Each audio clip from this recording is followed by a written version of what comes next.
I found a flash drive containing my husband's death journal where he ranks ways he'd like to die. I was 3 on the list. I never thought my husband's obsession with true crime would lead me to question our entire marriage. But when you find a flash drive labeled death journal in your spouse's sock drawer, normal Tuesday nights take unexpected turns. Jake and I have been married for 6 years. He's a graphic designer who works from home, loves our golden retriever Max, and makes terrible dad jokes. I am a pediatric nurse who pulls night shifts 3 times a week. We're boring in the best possible way, or so I thought. Last week, while searching for matching socks, Jake's organization system is non-existent. I found a small black flash drive tucked inside a balled-up pair. I wouldn't have thought twice about it, except for the small white label with Death Journal written in Jake's neat block handwriting. My first thought was it contained research for the murder mystery novel he'd been talking about writing. Jake had been listening to True Crime Pod obsessively for months, taking notes and talking about finally starting that book. I plugged it into my laptop, expecting character sketches or plot outlines. Instead, I found a meticulously organized treasure titled Death Rankings, updated monthly. The document contained 50 different ways to die, each ranked on a 1 to 10 scale across multiple categories: pain level, likelihood, poetic justice, and overall desirability. Some were mundane: heart attack, cancer, old age. Others were specific and disturbing: crushed by elevator while maintenance worker watches, drowning in bathtub after slipping on bath bomb, poisoned by mushrooms from farmer's market. I scrolled through my stomach, tightening with each entry until I reached 3. Killed by Sarah. Quick surprise, my name. My husband had ranked being killed by me as his 3rd most desirable way to die. The entry included notes: quick death preferred, no prolonged illness, poisoning, cause urine in sleep, or moment of distraction, would provide closure and purpose. Sarah would finally understand.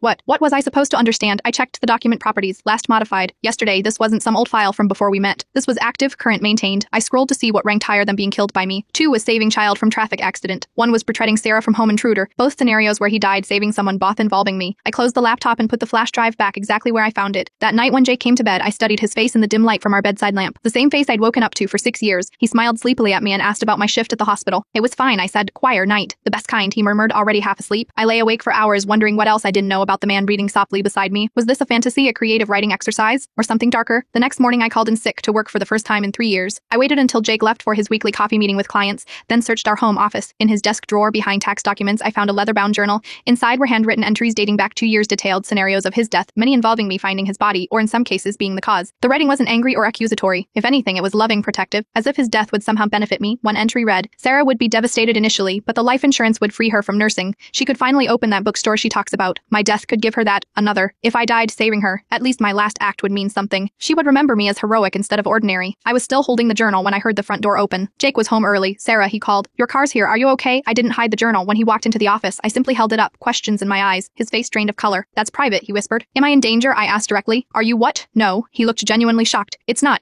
what you think. You ranked ways you want to die, Jake. I'm number 3 on your list. He sat heavily in the desk chair. What's how I process anxiety? Slowly, the story emerged. Jake had been diagnosed with severe anxiety disorder 2 years ago, but hadn't told me his therapist suggested journaling to process intrusive thoughts, particularly his fear of dying suddenly and leaving me unprepared. The rags aren't desires, he explained.